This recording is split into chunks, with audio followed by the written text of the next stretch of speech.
नमस्कार साथियों, आज हम पढ़ेंगे समानता के बारे में। समानता क्या है, कितने इसके प्रकार है, क्या इसके अर्थ है, क्या इसकी परिभाषाएं हैं और स्कूल लेक्चरर और कॉलेज लेक्चरर विभिन्न प्रतियोगी परीक्षाओं में इसके कितने सवाल बनते हैं। तो आइए शुरू करते हैं। समानता अंग्रेजी में इक्वलिटी कहा जाता है। इसका अर्थ दो या दो से अधिक व्यक्तियों या समूह के बीच उनके जीवन के कुछ पहलुओं से जुड़ा संबंध। दो या दो से अधिक व्यक्ति या समूह हैं, उन्हें जीवन के किसी पहलुओं पर एकदम उनको एक समान तरीके से उनका आंकलन करना, यानी किसी को सारों को एक कतार में खड़ा करके उनका एक आंकलन करना, जीवन के कुछ पहलुओं से जोड़कर उसका एक अध्ययन करना, जिसमें ये दो व्यक्तियों के बीच में भी हो सकता है या दो प्रकार के समूहों के बीच में भी हो सकता है कि उनके प्रथम दृष्टया उन्हें देखने पर उनके बीच में राज्य के द्वारा किसी प्रकार का विभेद नहीं किया जाए। राज्य अगर स्वतंत्रता उपलब्ध करानी तो सभी को समान रूप से उपलब्ध कराया जाए, मूल अधिकार दिए जाए या कोई भी सुविधा राज्य के द्वारा उनको उपलब्ध करवाई जाए तो वो सभी को एक ही दृष्टि से करवाई जाए, सबको समान रूप से उपलब्ध करवाई जाए। इसे समानता कहते हैं। लोस्की ने इसके दो अर्थ बताए। पहला कि विशेष अधिकारों या विशेष सुविधाओं का अभाव। राज्य में ऐसा कोई भी व्यक्ति नहीं होना चाहिए जिसको कुछ विशेष अधिकार या विशेष सुविधाएं, दोनों अलग अलग शब्द हैं। विशेष अधिकार का अर्थ है जो समाज से अपने आप को ऊपर समझना है, विशेष दर्जे का समझना है, जो जैसे प्राचीन काल में समझा जाता था, जिसमें जन्म और वंश परंपरा से किसी को श्रेष्ठ समझा जाता था। और विशेष सुविधाएं किसी वंचित वर्ग या किसी वर्ग को राज्य के द्वारा या अल्पसंख्यक समूहों को एक्स्ट्रा जो सुविधाएं दी जाती है वो विशेष सुविधाओं में आती है। तो पहले अर्थ में है कि किसी प्रकार की विशेष अधिकार या विशेष सुविधाओं का राज्य में व्यवस्था नहीं होनी चाहिए, वो समानता कहलाती है। दूसरा है सभी नागरिकों के लिए एक समान अवसर उपलब्ध कराना, हर क्षेत्र में उन्हें राज्य के द्वारा सभी नागरिकों को समान रखना। परिभाषा विचारों के सामंजस्य को समानता कहा जाता है। ये लोस्की ने परिभाषा दी थी। लोस्की के विचारों के सामंजस्य को समानता कहा जाता है, यानी जहां हम विचार में एक दूसरे, मैं भी समान हूं, भगवान ने इसको भी समान बनाया है, सबके लोगों को विचारों में एक जैसा समझना। अगर विचारों में कि मैं अधिक बड़ा हूं, मैं ऊंचा हूं और मैं या सामने वाले को तुच्छ समझना, अपने को श्रेष्ठ समझना, वो समानता नहीं है। तो ये लोस्की कहता है कि जो समानता है वो विचारों से शुरू होती है और अगर विचारों में हम एक दूसरे को समान समझते हैं तो यानी विचारों के सामंजस्य को समानता कहा जाता है लोस्की के अनुसार। E.F. केरिट ने परिभाषा दी है, समानता सब लोगों को समान समझना ही है, सभी लोगों को समान समझना ही समानता है, जब तक कि आवश्यकता, समता और योग्यता जैसी प्राथमिकताओं के अलावा कोई कारण विरुद्ध प्रभाव डालने वाला नहीं हो। सभी व्यक्ति, जैसे प्रकृति ने सब मनुष्यों को समान नहीं बनाए, लेकिन उसमें आवश्यकता, क्षमता और योग्यता, यानी व्यक्ति की अगर योग्यता अलग है, क्षमता अलग है या व्यक्ति की खुद की आवश्यकता अलग है, उनके आधार पर विभेद हो सकता है। इनके अलावा मोटे तौर पर अगर धर्म, जाति, लिंग, इनके आधार पर किसी प्रकार का राज्य के द्वारा भेदभाव नहीं करना स्वतंत्रता है। E.F. केरिट ने ये कहा था। बारकर ने परिभाषा दी है, समानता का विचार एक व्युत्पन्न मूल्य है। इसके बाद देखते हैं समानता के रूप। समानता के स्वतंत्रता की तरह ही दो रूप बताए गए, सकारात्मक और नकारात्मक।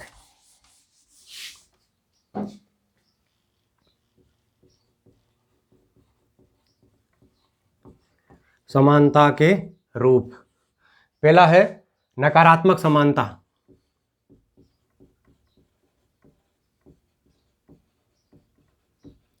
नकारात्मक समानता कि किसी वर्ग विशेष को विशेष सुविधाएं उपलब्ध नहीं हो और विकास की सुविधाएं उपलब्ध कराने में राज्य किसी प्रकार का विभेद नहीं करे।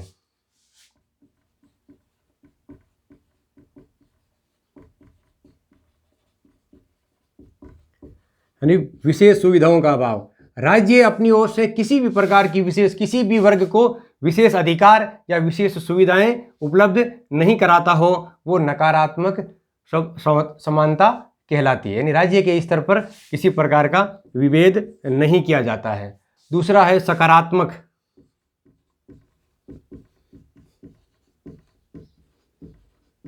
सकारात्मक समानता, इसमें राज्य के द्वारा मतलब सामाजिक विषमता है, उन्हें दूर करने के लिए राज्य के द्वारा सामाजिक विषमता दूर करने के लिए कुछ विशेष सुविधाएं वंचित वर्ग को दी जाती है।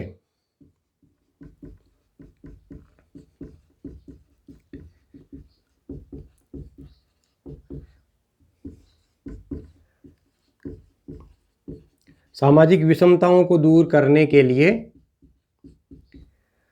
वंचित वर्ग को विशेष सुविधाएं।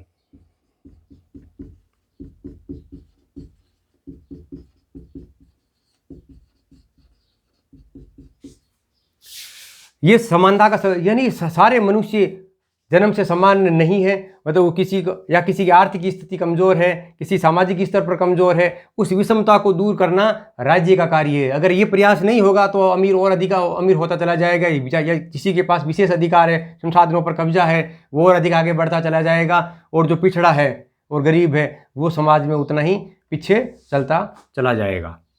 उसके बाद में समानता के प्रकार। समानता के पहला प्रकार है प्राकृतिक समानता।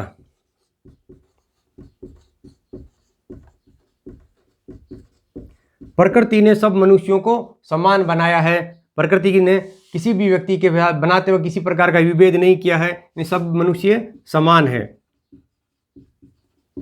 इस प्रकार की जो धारणा है वो धारणा प्राकृतिक समानता की धारणा कहलाती है। दूसरा है सामाजिक समानता।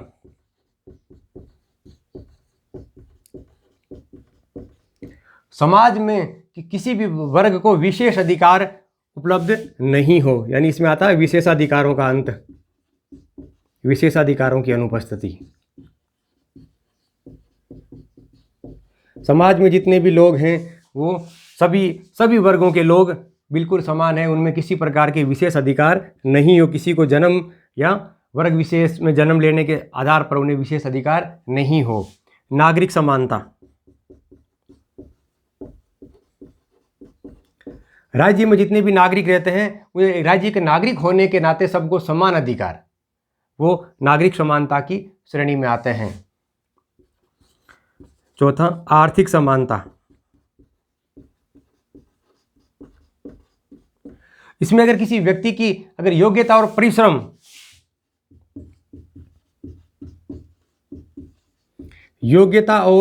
परिश्रम के अतिरिक्त किसी प्रकार का विभेद नहीं किया जाए। जैसे समान काम के लिए समान वेतन, और स्त्री और पुरुष को समान काम के लिए समान वेतन दिया जाना, वो आर्थिक समानता में आता है। यानी अगर दो व्यक्ति एक ही काम कर रहे हैं तो उन्हें दोनों को बराबर वेतन दिया जाना चाहिए, उनमें किसी प्रकार का विभेद नहीं किया जाना चाहिए। अगर इसमें योग्यता अलग है, किसी की योग्यता अलग है, अगर कोई परिश्रम अधिक करता है तो उन्हें अधिक उनमें विभेद किया जा सकता है। राजनीतिक समानता।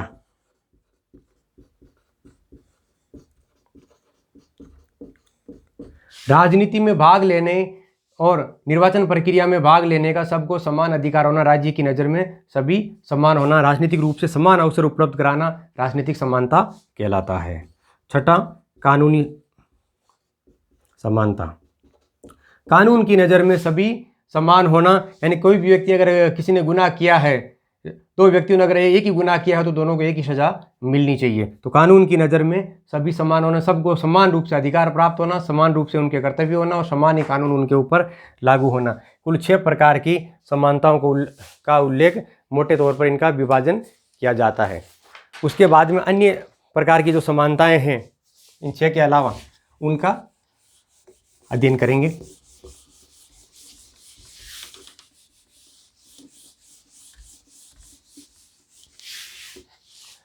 जटिल समानता की अवधारणा। जटिल समानता की जो अवधारणा है वो माइकल वाल्जर ने दी थी। सीधा सीधा प्रश्न बनता है, जटिल समानता की अवधारणा किसने दी? माइकल वाल्जर ने। माइकल वाल्जर की जो पुस्तक है उसका क्या नाम है? Sphere of justice. Sphere of justice. और ये जो पुस्तक है, जो जॉन रॉल्स का जो सिद्धांत है, उस सिद्धांत के जो वितरणात्मक न्याय है उसके खिलाफ प्रतिक्रिया स्वरूप लिखी गई। रॉल्स के जो वितरणात्मक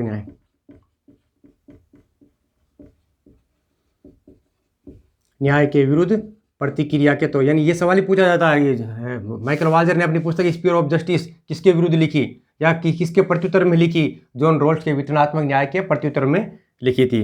दूसरा है आनुपातिक समानता। आनुपातिक समानता की जो अवधारणा है वो अरस्तु ने दी थी। यानी अरस्तु पहला विचारक है जो ये मानता है कि प्रकृति में जितने भी लोग हैं वो सारे समान नहीं है, भगवान ने उन्हें समान नहीं बनाया है। वो कहता है बराबरी वालों के साथ बराबर का व्यवहार और असमानों के साथ असमान व्यवहार।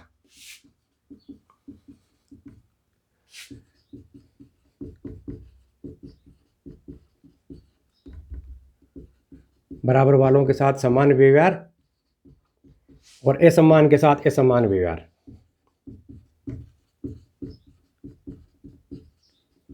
असमान व्यवहार करना ही न्याय है, इस प्रकार की बात अरस्तु कहता है। विधि के समक्ष समानता,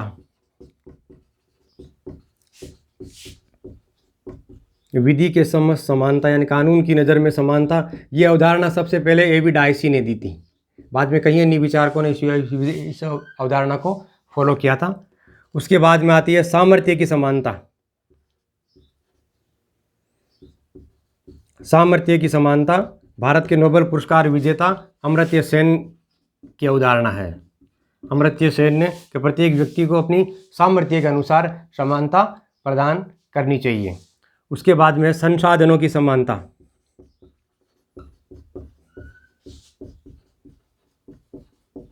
संसाधनों की जो समानता है रोल्स, डॉर्किन और रोकोवस्की।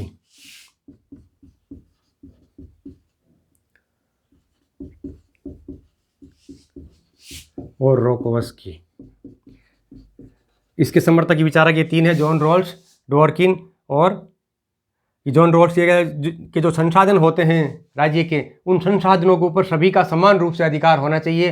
राज्य की ऐसी व्यवस्था करनी चाहिए कि वो संसाधन किसी एक व्यक्ति के यहाँ या कुछ लोगों के यहाँ संकेंद्रित नहीं हो जाए। उसके बाद में है समतावाद। एक विचारधारा है समतावाद। समतावाद किसे कहते हैं? समतावाद समाज में शक्ति, धन, संपत्ति और मान मर्यादा की प्रचलित विषमताओं के अलावा विषमताओं को बरकरार नहीं रखने वाले दृष्टिकोण को, यानी समाज के अंदर किसी भी प्रकार की शक्ति, धन और मान मर्यादा में किसी प्रकार की विषमता, उनके आधार पर समाज में विषमता पैदा नहीं होनी चाहिए। राज्य को ये चाहिए कि शक्ति का या धन का केंद्रण एक जगह नहीं हो। इस प्रकार की जो विचारधारा है वो समतावाद की विचारधारा कहलाती है। समतावाद का पर्याप्तता का सिद्धांत। समतावाद का पर्याप्तता का सिद्धांत, ये जो सिद्धांत है वो हेनरी फ्रैंकफर्ट ने दिया था।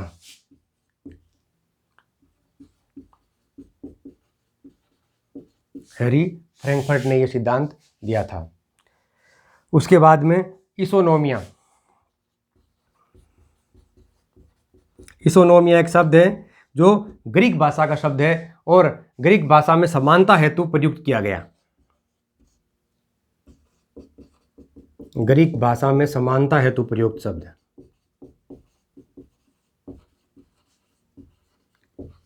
प्रयुक्त शब्द है वो इसोमनिया कहा जाता है। उसके बाद में हम पढ़ेंगे स्वतंत्रता संबंधी विभिन्न घोषणाएं। अमेरिका और रूस ने जब स्वतंत्र हुए थे तो उन्होंने समानता संबंधी घोषणा करी थी। स्वतंत्रता की घोषणा करी थी, उनके साथ ही समानता की भी घोषणा करी। समानता संबंधी घोषणाएं, इसमें सबसे पहला है सभी मनुष्यों को समान बनाया गया है।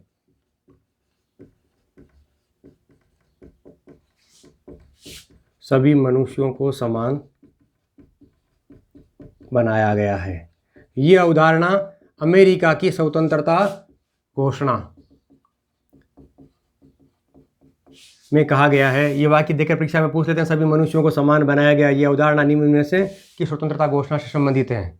सभी मनुष्य स्वतंत्र एवं समान जन्मे हैं। सभी मनुष्य स्वतंत्र एवं समान जन्मे हैं। ये फ्रांस की स्वतंत्रता घोषणा है, उससे संबंधित है। फ्रांस की स्वतंत्रता घोषणा से लिया गया कि सभी मनुष्य जन्म से समान है। उसके बाद में प्रतिष्ठा एवं अवसर की समानता। प्रतिष्ठा एवं अवसर की समानता, ये भारतीय संविधान की उद्देशिका में शामिल है।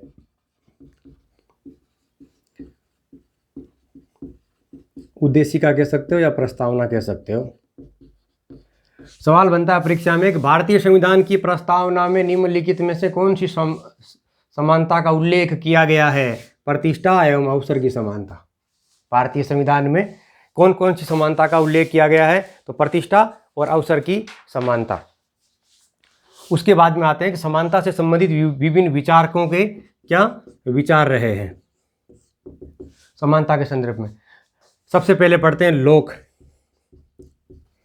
लोक, ये प्रकृति ने सभी लोगों को समान बनाया है। प्रकृति के सभी लोग समान हैं,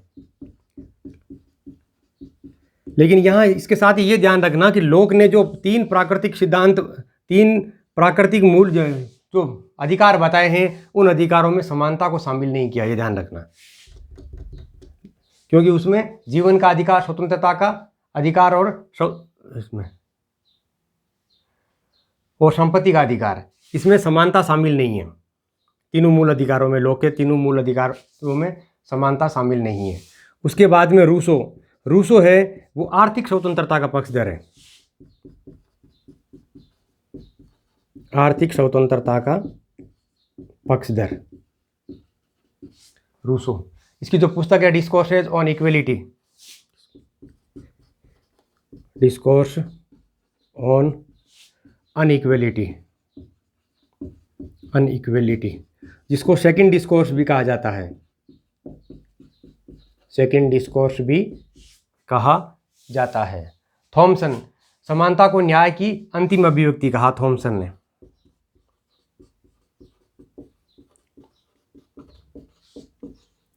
समानता को न्याय की अंतिम अभिव्यक्ति।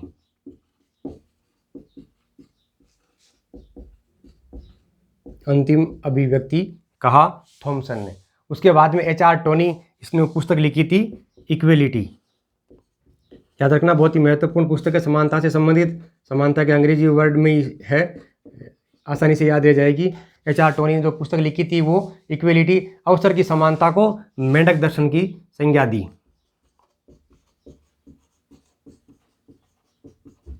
अवसर की समानता को मेंढक दर्शन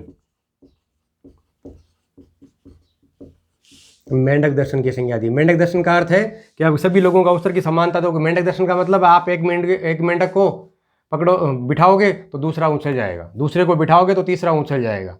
तो इस प्रकार का ये मेंढक दर्शन की संज्ञा HR टोनी ने अवसर की समानता को कहा।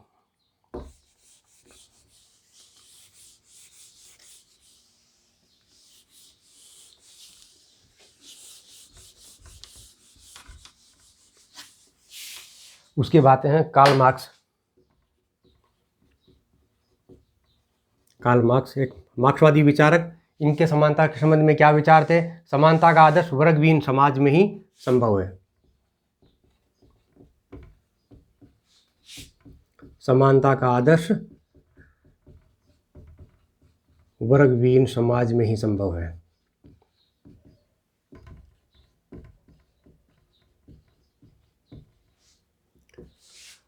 उसके बाद में राम मनोहर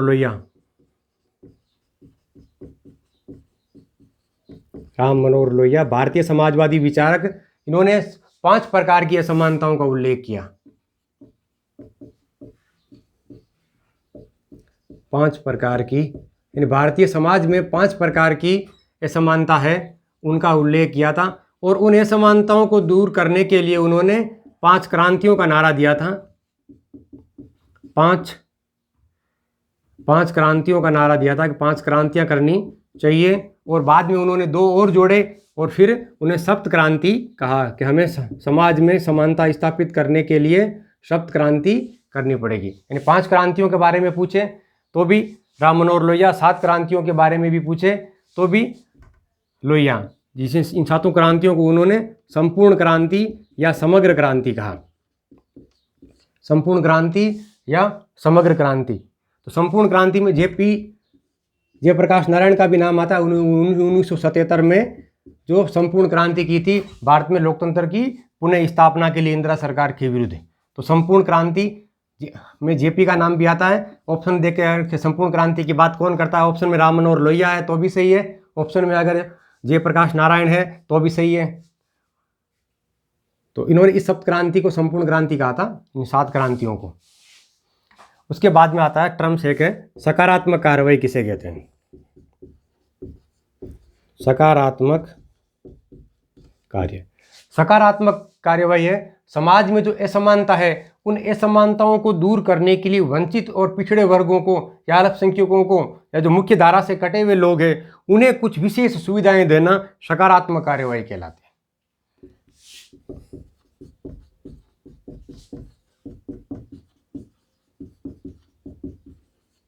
हैं। सरकार के द्वारा जो यानी सस्ती सुविधाएं उपलब्ध करवाई जाती है, चाहे वो मकान की सुविधा हो या अनाज की सुविधा हो या इसमें रिजर्वेशन की सुविधा हो, तो ये सारी सुविधाएं सकारात्मक कार्यों में आती है कि जो हजारों सालों से समाज से जो कटे लोग हैं वो मुख्य धारा में वापस आ जाए। इसको सकारात्मक कार्रवाई कहा जाता है। सकारात्मक कार्रवाई क्या है? तो वंचित वर्ग को, इसमें एक टर्म आती है एक निश्चित समय तक,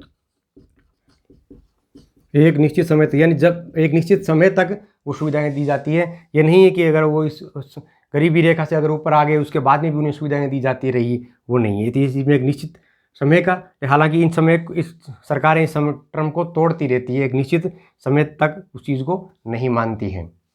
उसके बाद में रूसो का एक कथन है सरकार की नीति ऐसी होनी चाहिए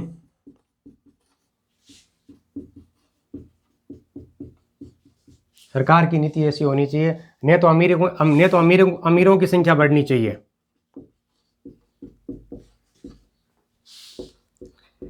न तो अमीरों की संख्या बढ़नी चाहिए,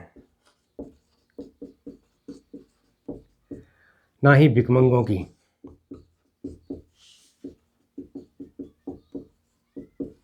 ये रूसो का कथन है। रूसो का ऐसा मानना है कि समाज के अंदर या राज्य की ऐसी नीति होनी चाहिए, सरकार की ऐसी नीति होनी चाहिए कि देश के अंदर न तो अमीरों की संख्या में लगातार इजाफा होना चाहिए और ना गरीबों की संख्या में इजाफा होना चाहिए। अगर अमीरों की संख्या में लगातार इजाफा हो रहा है तो वो विकास नहीं है, वो एक प्रकार से विनाश है। और अगर गरीबों की संख्या में अत्यधिक वृद्धि हो रही है वो भी, उसे भी आप विकास की श्रेणी में नहीं रह सकते हैं। तो रूसो ने समानता का जो सबसे बड़ा विचारक माना जाता है। तो समानता का टॉपिक आज आपके यहाँ कंप्लीट होता है। बहुत बहुत धन्यवाद।